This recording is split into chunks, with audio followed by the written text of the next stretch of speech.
મિત્રો, આજે આપણે ગુજરાતી કઢી બનાવીશું. તો આપણે ગુજરાતી કઢીમાં સૌપ્રથમ છાશ જોશે. તો મેં આ છાશ લીધી છે 4 વાટકી, બેસન લીધું છે અડધી વાટકી, હિંગ અને રૂટિંગ મસાલા, આદુ મરચાંની પેસ્ટ, પછી ગોળ લીધો છે, મીઠા લીમડાના પત્તા લીધા છે, લાલ મરચાં લીધા છે, લવિંગ લીધા છે ને તજ અને ઘી લીધું છે. તો હવે આપણે સૌપ્રથમ આ છાશની અંદર આ બેસન છે એ નાખીશું અને હવે એને હલાવી દઈશું.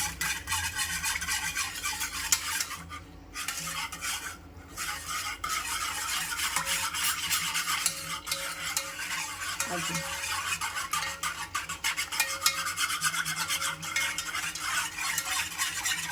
ખુલી ગયું છે, આ છાશમાં બેસન ખુલી ગયું છે. હવે આપણે ગેસ ચાલુ કરીશું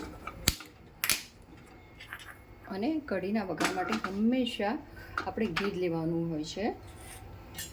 આ ઘી ઓગળે એટલે એમાં આપણે જીરું નાખીશું.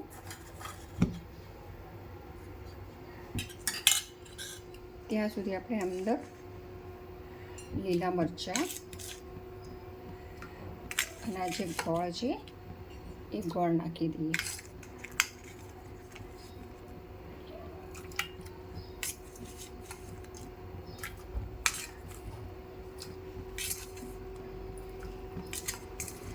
જો હવે આ ઘી ઓગળી ગયું છે, આપણે એમાં જીરું નાખીશું.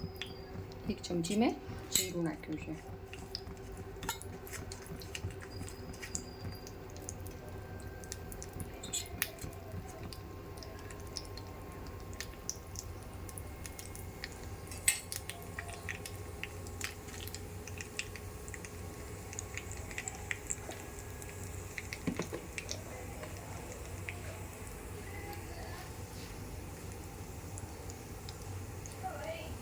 વઘાર આવી ગયો છે, તેમાં મેં ચપટી હિંગ લીધી છે, હિંગ નાખી દઉં. પછી 2 લાલ મરચાં, તમાલપત્ર અને આ લવિંગ. હવે આ વઘારને હું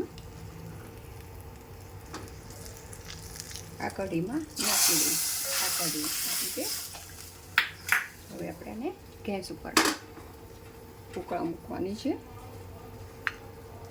અને આ મીઠા લીમડાના પાન છે અને સ્વાદ અનુસાર આપણે મીઠું લઈશું.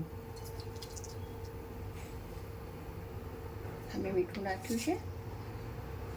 હવે આપણે આને હલાવીશું ધીમે ધીમે. પહેલાં ગેસ હંમેશા ફાસ્ટ જ રાખવાનું છે. આ છાશ મેં ખાટી લીધી છે એટલે અમારી ગુજરાતી કઢી એ ખાટી મીઠી હોય છે. અને હંમેશા છે ને કઢી છે ને સો ઉભરે એકદમ ટેસ્ટવાળી બને છે. એટલે છે ને કઢીને જેટલી તમે ઉકાળશો એ ખૂબ જ સારી અને સ્વાદમાં પણ બહુ સરસ બને છે.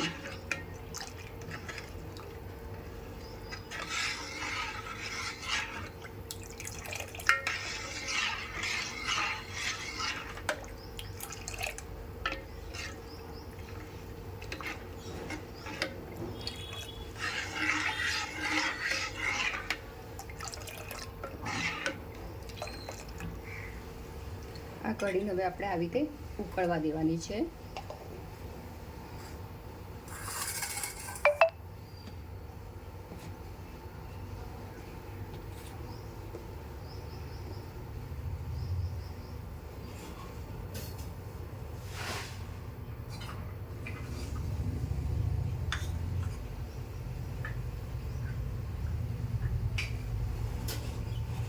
જો આપ જોઈ શકો છો કે હવે કઢી ઉકળવા લાગી છે. તેમાં ધીમે ધીમે આપણે ચમચો ફેરવતા જવાનું.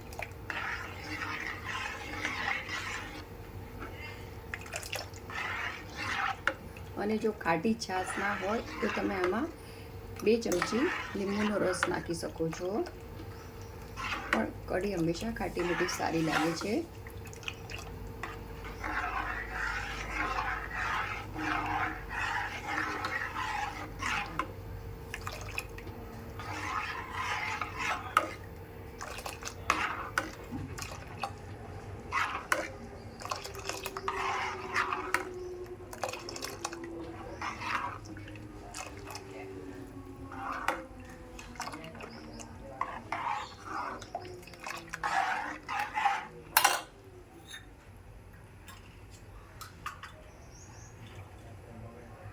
જો આવી રીતે ચમચો રાખીને આપણે તો આપણું છે ને કઢી ઉભરાતી નથી.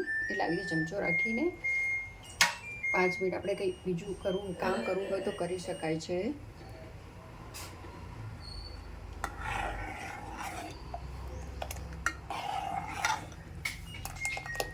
જો આ આપણી કઢી 15 મિનિટ થઈ છે. જો આપણી કઢી ઉકળવા લાગી છે અને હવે આપણે ગેસને બંધ કરી દઈએ અને સર્વિંગ પ્લેટમાં આપણે આ કઢી કાઢી લઈશું.